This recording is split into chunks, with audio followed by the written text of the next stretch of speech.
Well, back to the campaign trail where Donald Trump is more than halfway to clinching the Republican nomination. He currently has 671 of the 1,237 delegates needed. Ted Cruz is trailing Trump by more than 250 delegates with 401, and John Kasich is in a distant third place. Meanwhile, the frontrunner is warning of potential violence if he has the highest number of delegates but gets trumped at the Republican convention.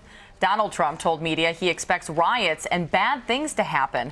With us from Washington, our CBS News senior political editor Steve Chaggaris and Daily Beast politics reporter, Betsy Woodruff. Steve, I want to start with you. Trump says he won't lead the riots. He made that pretty clear yesterday, but he thinks they'll happen if he doesn't win the nomination. What do you make of this public warning? It seems like it's something that could potentially be true because you'd have a lot of angry Trump supporters if he doesn't get it. But it almost came off as a little bit of a threat, sort of. Okay, we've been listening to this guy since June 16th of last year, and we take everything he says literally. And I mean, do we think that they're really that Donald Trump is there plotting riots in Trump Tower? I mean, I think what he's saying is this. What he's saying is if he has the most delegates yet doesn't clinch the nomination, and he winds up getting the most votes in the primary process, yet the party does something to prevent him from getting the nomination, that those people who have supported him will be very upset. Of course, he's using Trumpian language by throwing out the word riots and saying bad things are going to happen. I mean, sure, a lot of people are going to be very upset about that. But at the same time, you know, the Republican Party is going to say we have rules and you need to have 1,237 delegates to get the nomination. And if you don't, then we'll go into second and third and have other votes and figure out who the nominee is going to be. But what he is suggesting is that his supporters will be very, very upset if he doesn't get the nomination, even if he doesn't clinch the nomination during the primary process. Betsy, same question for you. A bit of hyperbole on Donald Trump's part, or is this something that the Republican Party should really be concerned about?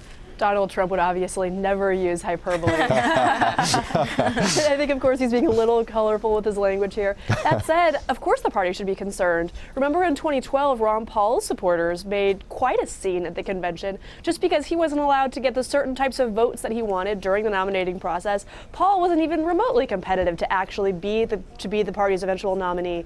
Think about the support Paul has, the kind of energy he had in 2012.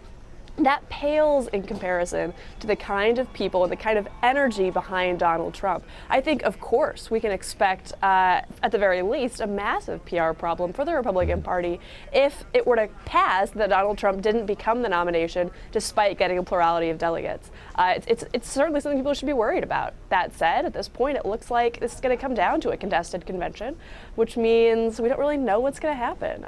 It's sort of a political reporter's dream come true. But for the RNC, it has the potential to be a big mess. Yeah, big magic 8-ball there. Well, Steve, as we know, Trump pulled out of Monday's Republican debate.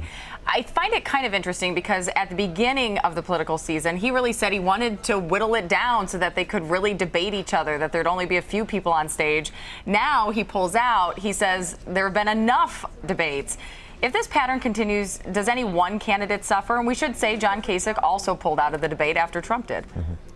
Yeah, I mean, I think it would look worse for him if the others got on stage and went to that debate and Cruz and Kasich were talking about, hey, where's Donald Trump? But nobody's doing a debate. There's no debate now on Monday. And so I think it just sort of fades away. It's not going to be like the situation where Trump skipped the debate in Iowa and did his own event and then later admitted maybe I shouldn't have skipped the debate in Iowa. Not being on stage probably hurt me.